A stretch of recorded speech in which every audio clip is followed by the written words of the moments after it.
అమ్మాయిలందరూ అందంగా కనిపించడానికి ఆరాటపడుతుంటారు. అందుకోసం రకరకాల బ్యూటీ ప్రొడక్ట్స్ వాడుతుంటారు. కానీ అవి ఆరోగ్యానికి ఎంత హాని చేస్తాయనేది మాత్రం ఆలోచించరు. ముఖ్యంగా చాలా సున్నితంగా ఉండే కళ్ల విషయంలో కూడా తగిన జాగ్రత్తలు పాటించరు. ప్రస్తుతం మార్కెట్లో లెక్కలేనన్ని ఐ కాస్మెటిక్స్ అందుబాటులో ఉన్నాయి. ఆ కెమికల్స్ అన్నీ కళ్లకు హాని చేసేవే.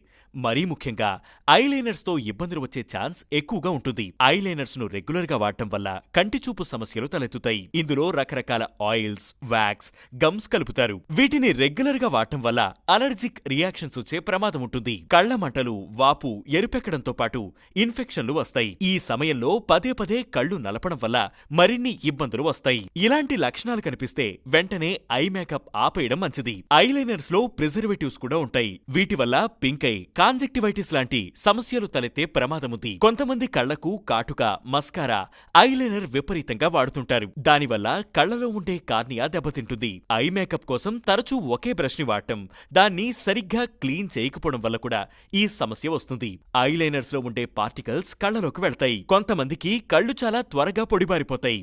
అలాంటి వాళ్లు ఐలైనర్స్ వినియోగాన్ని వీలైనంత వరకు తగ్గించాలి. లెన్స్ వాడేవాళ్లు కూడా వీటికి దూరంగా ఉంటే మంచిది. ఐలైనర్ వాడేటప్పుడు చాలా మంది చేసే పొరపాటేంటంటే కంటి లోపల కింది భాగంలోనూ అప్లై చేస్తారు. కానీ ఐలైనర్స్ ని ఇలా లోపల ఎక్కువగా అప్లై చేయడం వల్ల కంటి చూపు సమస్యలు వస్తాయి. అలా కాకుండా కేవలం బయటి భాగాల్లో మాత్రమే రాసుకుంటే మంచిది. అలాగే రాత్రి పడుకునే సమయంలో మాత్రం ఖచ్చితంగా క్లీన్ చేసుకుని పడుకోవాలి.